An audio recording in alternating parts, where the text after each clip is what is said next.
Assalamualaikum warahmatullahi wabarakatuh. Di sini saya akan menyampaikan review mata kuliah Kajian Pemikiran Kebangsaan Indonesia dengan tema Mencapai Indonesia Merdeka. Sebelumnya saya akan memperkenalkan diri. Perkenalkan, nama saya Nur Anisatu Saadah dengan NIM 51221975 dari Program Studi Pendidikan Sejarah. Baik, saya akan menyampaikan pembahasan yang pertama, sebab-sebabnya Indonesia tidak merdeka. Profesor Tuphan pernah mengatakan sebenarnya Indonesia belum pernah merdeka, dari zaman dahulu hingga zaman modern, dari ribuan tahun hingga saat ini, sejak zaman Hindu hingga saat ini. Menurut sang profesor, Indonesia selalu menjadi negara kolonial atau negeri jajahan. Pertama jajahan Hindu dan kemudian jajahan Belanda. Dengan persetujuannya sepenuh-penuhnya, maka di dalam salah satu bukunya, ia mencantumkan syair seorang penyair yang berarti, di pantai-pantainya tanah Jawa, rakyat berdesak-desakan. Datang selalu tuan-tuannya setiap masa. Mereka beruntun-runtun sebagai runtunan awar. Tapi anak pribumi sendiri tidak pernah kuasa. Kembali ke topik pembahasan. Bertolak belakang dengan pendapat Profesor Van, Indonesia pernah menjadi negara merdeka. Negara Indonesia kemudian kehilangan kemerdekaannya. Kemudian menjadi koloni, kemudian menjadi besiting, kemudian menjadi negeri jajahan. 3 atau 400 tahun yang lalu, pada abad ke-16 dan ke-17, dunia barat menyelesaikan perubahan dalam struktur sosialnya. Feodalisme Eropa mulai mundur secara bertahap. Aktivitas pertukangan dan perdagangan muncul, serta kelas tukang kayu muncul.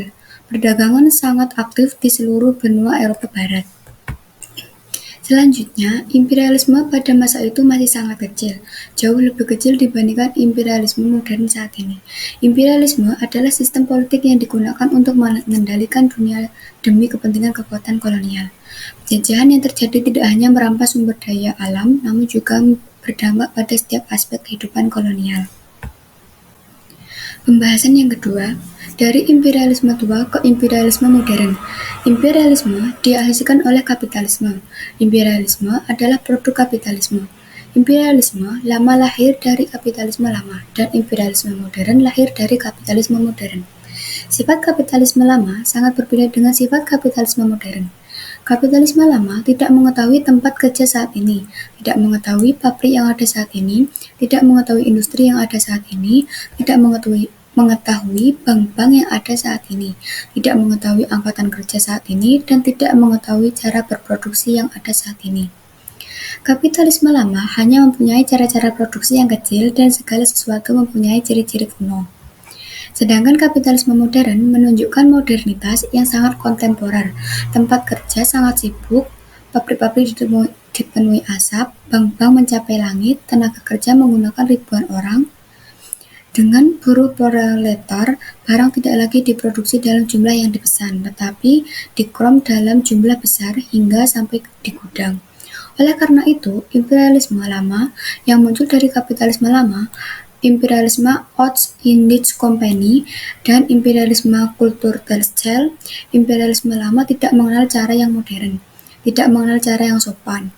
Dia berjuang dari kiri dan kanan serta menggunakan kekerasan dan kekejaman untuk membangun dan mempertahankan sistem monopoli. Imperialisme menerapkan sistem pemaksaan di mana-mana, menghancurkan ribuan nyawa, menghancurkan kerajaan dengan kekerasan, dan memusnahkan miliaran tanaman cengkeh dan pala yang membahayakan keuntungannya.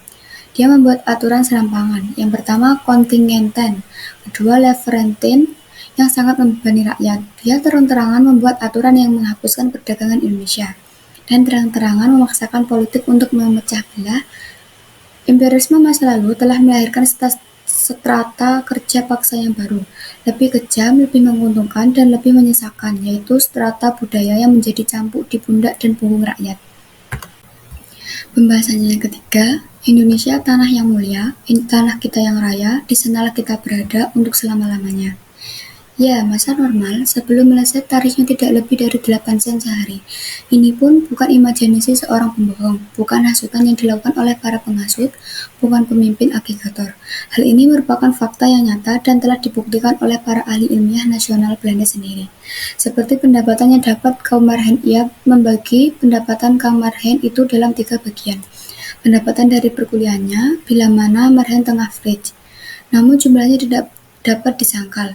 Dr. Hender punya kumpulan angka-angka ini. Dia menghitung segalanya incompetence dan Uitgeven-nya Kang Marhen. Dari semua masuknya rezeki dan keluarnya rezeki Kang Marhen, dia mengumpulkan angka perhitungannya tidak datang dari berita palsu, tapi dari verklaks resmi sendiri. Dia berdiri subjektif objektifnya, dia juga sama di tengah, bukan di sisi ini, bukan di sisi sana. Oleh karena itu, perlu adanya kepercayaan dari setiap orang yang mau ikhlas. Orang Belanda lainnya juga mengakui bahwa Marhen adalah ayah yang menyedihkan, tetapi tidak ada gunanya menyebutkan nama-nama ini satu persatu di koran akan dibaca oleh kaum Marhen. Masyarakat Marhen sendiri merasa kemiskinan dan penderitaan setiap hari, setiap jam, setiap menit.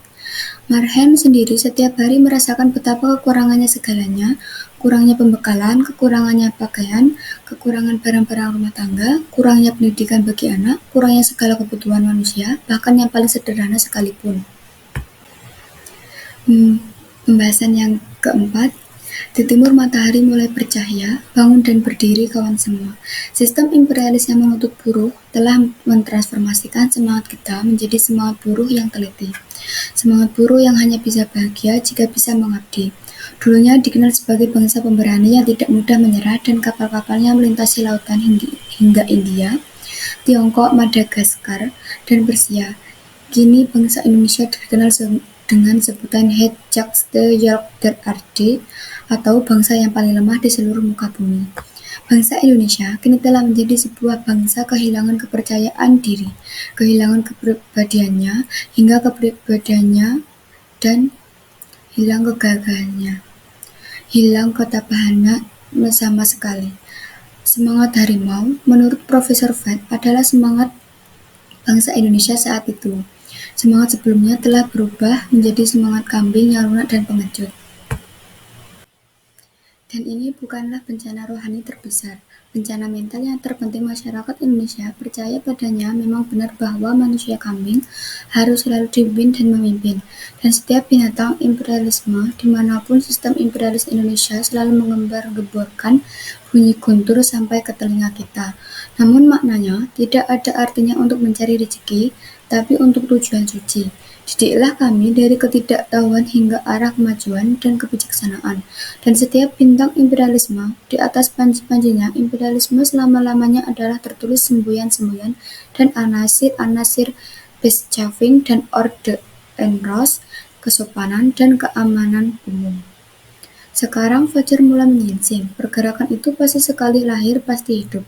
Biarpun itu obat tidur, tidak peduli seberapa efektifnya atau bahkan jika hal itu dihalangi oleh musuh, selama nasib kita masih nasib yang sengsara, pergerakan tidak bergantung pada kehadiran pemimpin dan bukan ciptaan pemimpin.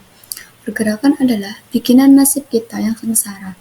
Dia pada hakikatnya usaha masyarakat yang merawat dirinya sendiri. Dengan kebagusan dan keinsyafan yang demikian itu, maka pergerakan kita lalu berarti mempercepat jalannya proses natur, suatu pergerakan yang memikul natur dan terpikul natur. Ia bisa sebentar dirubuhkan, ia bisa sebentar dibubarkan, ia bisa sebentar seolah-olah dihancurkan.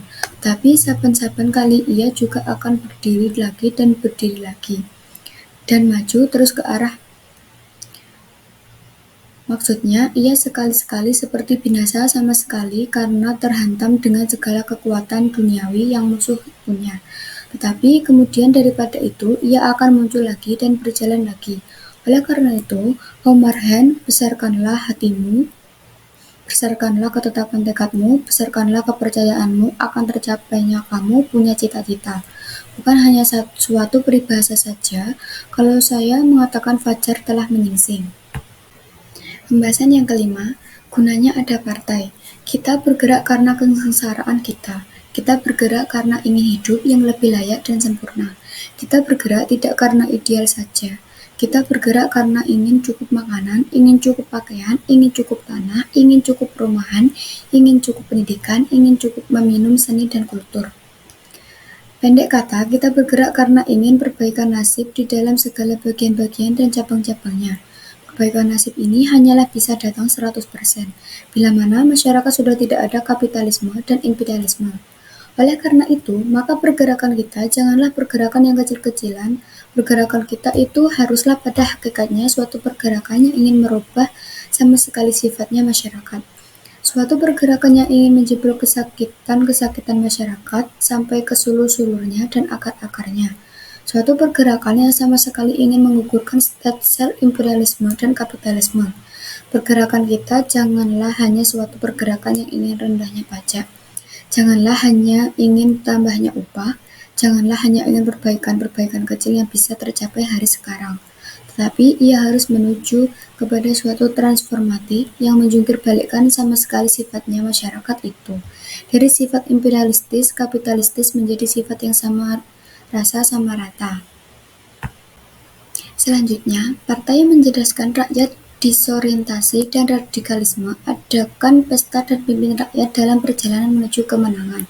Warga sipil mengolah energi mereka sendiri, masyarakat awam menjadi pionir dalam perjuangan sehari-harinya, dapat bergerak menuju tujuan dan cita-cita lebih baik dibandingkan orang biasa.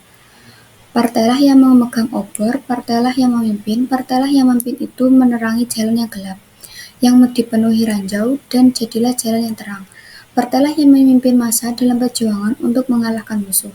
Itu adalah komando partai, bukan komando massal. Partai harus mendukung gerakan massa dan memberi kesadaran serta memberi pada aktivisme. Oleh karena itu, partai itu sendiri harus terlebih dahulu menjadi partai yang kuat dan berkuasa. Partai yang sadar dan radikal. Hanya partai yang mempunyai kesadaran dan kesadaran kaum radikal bisa membuat massa menjadi bodoh, tersadar, dan menjadi radikal. Hanya pesta orang-orang seperti itulah yang bisa menjadi pionir sejati gerakan massa. Pimpin massa menuju kemenangan dengan cepat dan keunggulan. Hanya partai seperti itu yang bisa memicu aksi massa operasi skala besar, mungkin akan segera diikuti dengan penundaan sel menjadi buah perlawanan. Tapi partai manakah yang bisa menjadi garda depan aksi massa kita? Partai yang kehendaknya selaras dengan kehendak Marhen, partai yang segala sesuatunya sejalan dengan kehendak alam, partai yang mengusung alam dan ditumpang oleh alam. Hanya partai seperti itu yang bisa menjadi panglima aksi massa kita, bukan kaum borjuis, bukan partai aristokrat, bukan partai Marhen yang reformistis, bukan pun partai radikal yang hanya amuk-amukan saja. Seorang pemimpin buruh pernah berkata, partai tidak boleh ketinggalan dari massa. Massa selalu radikal dan massa selalu radikal. Partai juga harus radikal, namun partai tidak boleh berpikir bahwa melalui anarko-sindikalisme, partai akan menjadi pemimpin massa. Partai harus berjuang di dua front, melawan arah reformis dan melawan arah anarko-sindikalis. Selanjutnya, pembahasan yang keenam, Indonesia merdeka suatu jembatan. Maksud pergerakan kita haruslah suatu masyarakat yang adil dan sempurna, yang tidak ada tindasan dan hisapan, yang tidak ada kapitalisme dan imperialisme. Syarat untuk menggulingkan sistem kapitalisme imperialisme yaitu syarat pertama, kita harus mandiri. Kita harus mandiri agar bisa bebas menggulingkan sistem kapitalis dan imperialis. Kita harus bebas, maka kita akan bebas membangun masyarakat baru yang tidak ada kapitalisme dan imperialisme. Selama kita belum merdeka, kita belum leluasa menggerakkan tubuh dengan bebas. Kita punya tubuh, kita punya tangan, kita masih punya kaki. Selama kita masih tertahan oleh segalanya, karena ada gerakan yang tidak bisa berjalan semulus mungkin selama itu. Jadi kita tidak bisa menyerang sistem kapitalisme dan imperialisme dengan seluruh kekuatan kita. Sampai saat itu, kapitalisme dan imperialisme akan terus ada sebagai raksasa mahasakti yang naik tahta penopang kehidupan Indonesia. Tidak bisa dicopot dari tahtanya kecuali dengan kematian. Hanya mereka yang tidak bebaslah yang merupakan orang-orang nyata tidak mandiri. Tak satu pun dari tindakannya yang independen, semua kehendaknya, segala pemikirannya, dan seluruh ruh serta hidupnya tidak merdeka. Mau ini ada ranjau, mau itu ada jurang. Oleh karena itu, maka kemerdekaan adalah syarat yang maha penting untuk menghilangkan kapitalisme dan imperialisme. Syarat yang penting untuk mendirikan masyarakat yang sempurna. Pembahasan yang ketujuh, sana mau ke sana, sini mau ke sini. Untuk bisa mencapai Indonesia merdeka, kita lebih dulu harus mengetahui hakikatnya, kedudukan antara imperialisme dan kita. Hakikat kedudukan antara sana dan sini. Hakikat kedudukan sana-sini itulah nanti yang menentukan asas-asas perjuangan kita, asas-asas sepak terjang kita, asas-asas strategi kita, asas-asas taktik kita. Hakikat kedudukan itulah yang nanti harus menentukan holding kita terhadap pada kaum sana itu adanya. Memang riwayat dunia selamanya menunjukkan adanya suatu golongan atas dan adanya suatu golongan bawah yang bertentangan satu sama lain, berantitesis satu sama lain. Di zaman feodal, golongan ningrat dengan golongan kabulo. Di zaman kapitalisme, golongan kemodalan dengan golongan proletar. Di zaman kolonial, golongan si penjajah dengan golongan si terjajah. Maka antitensi alias pertentangannya belakangan inilah yang menguasai segenap sifat hakikatnya, berhubungan antara sana dan sini, sehingga sana dan sini selamanya adalah ketabrakan satu sama lain. Pembahasan ke-8. Match forming, radikalisme, massa aksi. Match forming adalah berarti formingnya match, pembikinan tenaga, pembikinan kuasa. Match forming adalah jalan satu-satunya untuk memaksa kaum sana tunduk kepada kita. Paksaan ini sangat perlu, sana mau ke sana, sini mau ke sini. Oleh karena itu, seluruh riwayat dunia menunjukkan bahwa perubahan-perubahan besar hanyalah diadakan oleh kaum yang menang. Kalau pertimbangan akan untung rugi menyuruhnya, atau kalau suatu match menuntutkannya. Match forming kita haruslah match forming yang terpikul oleh suatu asas-asas antitesis antara sana dan sini, asas perlawanan gender damai antara sana dan sini, asas kemerdekaan nasional, asas kemarhainan, asas bukan tawar-menawar, tapi mau menggugurkan sel kapitalisme. Imperialisme sama sekali, asas mau mendirikan suatu masyarakat baru di atas runtuhan-runtuhannya. Kapitalisme imperialisme itu, yang terpikul oleh kesama rasa samarataan. Asas inilah yang boleh dicakup dengan suatu perkataan saja, yaitu perkataan radikalisme. Radikalisme terambil dari perkataan radix yang artinya akar. Radikalisme haruslah asas match forming marhen, berjuang tidak setengah-setengahan tawar-menawar tetapi terjun sampai ke akar-akarnya. Tidak setengah-setengahan hanya mencari untung ini hari saja, tapi mau menjebol sel kapitalisme, imperialisme sampai ke akar-akarnya. Tidak setengah-setengahan mau mengadakan perubahan-perubahan yang kecil-kecil saja, tapi mau mendirikan masyarakat baru sama sekali di atas akar-akar yang baru. Berjuang habis-habisan, tenaga membongkar pergaulan hidup sekarang ini sampai ke akar-akarnya untuk mendirikan pergaulan hidup baru di atas. Radikalisme inilah harus menjadi nyawanya match forming marhen. Marhen harus menolak dengan kebijakan segala sikap tidak setengah-setengah saja. Tetapi bagaimanakah jalan-jalannya kaum marhen menjelmakan match forming yang berasas radikalisme itu? Tidak ada jalan dua, tidak ada jalan tiga, melainkan ada satu jalan saja. Dengan massa aksi, kaum marhen bisa mengobar-ngobarkan semangat sampai ke puncaknya angkasa. Dengan massa aksi mereka bisa mengakibatkan kemauannya menjadi sehebat gelombang samudera. Dengan massa aksi mereka bisa mengolah tenaga menjadi tenaga gempa. Partai Marhen bermaksud menjadi partai politik garda depan aksi massa harus selalu berprinsip perjuangan rencana radikal 100%. Konfrontasi, perlawanan zona damai, marhenan, penghapusan metode sosial yang ada. Struktur masyarakat baru itu harus ditulis dengan huruf yang berapi-api di bendera partai. Tapi prinsip-prinsip perjuangan dan program yang tertulis di bendera tidak akan berarti. Namun, jika kita tidak melakukan semua ini, kita masih punya energi, pukul kami dengan tulang, peras kami dengan keringat, dan tahan bersama kami.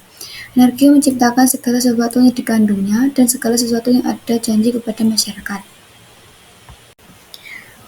Pembahasan ke-9. Di seberangnya jembatan emas. Memang benar, semua orang pada abad ke-20 ini berani melamun tentang nasionalisme. Akan tetapi, takut akan menerapkan nasionalisme radikal bebas primordial, yang akhirnya hilang dan ditinggalkan oleh kehangatan itu proses alami. Faktanya, esensi abad ke-20 bukanlah sebuah pengalaman manis seperti pada zaman wayang-wayangan. Prinsip abad ke-20 adalah berjuang untuk hidup. Adakah Indonesia merdeka bagi marhen menentukan hidup kemanusiaan? Indonesia merdeka menjanjikan tetapi belum pasti menentukan bagi marhen hidup kemanusiaan yang demikian itu.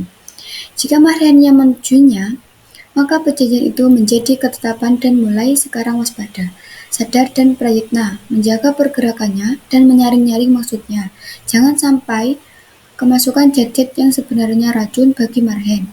Baru setelah Marhen menyadarinya, perjanjian itu menjadi sebuah ketentuan bahwa Indonesia merdeka hanyalah suatu jembatan. Sekalipun suatu jembatan emas yang harus dilalui dengan segala keawasan dan keprayitan. Dengan sampai di atas jembatan itu, kereta kemenangan dikuasai oleh orang lain selain Marhen. Pembahasan yang ke-10, mencapai Indonesia merdeka. Sekarang kampiun-kampiun kemerdekaan, majulah ke muka, susunlah pergerakanmu. Menurut garis-garis yang saya guraukan di dalam risalah ini, hebatkanlah partainya Marhen, agar semua menjadi partai pelopornya massa. Hidupkanlah semua semangat yang ada di dalam dadamu.